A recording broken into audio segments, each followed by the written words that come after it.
السلام عليكم ورحمة الله وبركاته. ازيكم عاملين ايه؟ اهلا بيكم في قناتكم نقوش كريمة بقوش. النهاردة عايزة اوريكم اداة هايلة جدا بصراحة. هي كانت بتنفعني في حاجات كتير جدا، وهي يعتبر 6 في 1، يعني 6 ادوات في اداة واحدة، ومش عارفة هي موجودة اصلا دلوقتي ولا لا.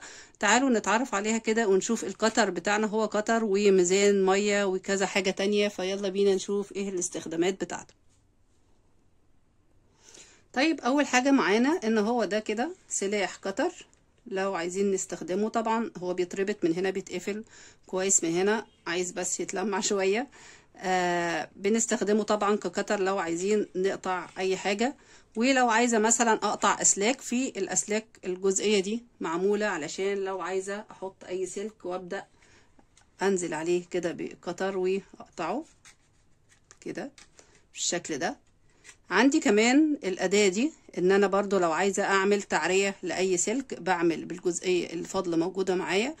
واهم حاجة كنت بستخدمها في ميزان المية، لان ميزان المية ده كان بيساعدني ان انا مثلا لو بظبط قطع ازاز او بظبط حاجة وعايزة يعني ألزق القطعة بتاعتي مظبوط، فكنت بستخدم ميزان المية ده. طبعا ايه، حاجة بسيطة وصغيرة ومناسبة جدا وعملية كمان. بحطه في الشنطة معايا، باخده في اي مكان، فبيكون مناسب لو احتجت اشتغل اي حاجة. معانا كمان القطعة بتاعة المسن، علشان لو عايزة اسن اي اداة بنستخدمه كده كمسن. تمام.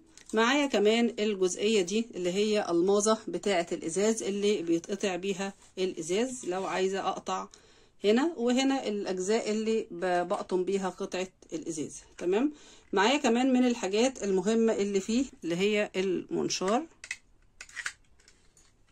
دي صفيحة منشار اهي، لو عايزة اقطع بيها خشب او حاجة. طبعا زي ما بقول لكم انا الحاجات دي لما بنيجي نستخدمها بنثبت دي بالمفك، فبتبقى خلاص جامدة ومتينة جدا ان احنا نشتغل بيها.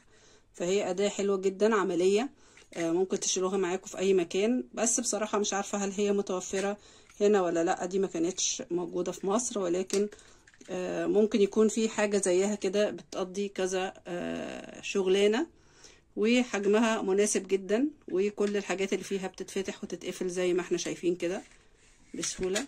فأداة جميلة جدا. قولولي رأيكم في التعليقات، حد جربها قبل كده ولا لأ؟ أو لو عندكم أدوات زيها قولولي كده اسمها ايه وبتتجاب منين. وأشوفكم إن شاء الله في فيديو تاني، مستنية تعليقاتكم.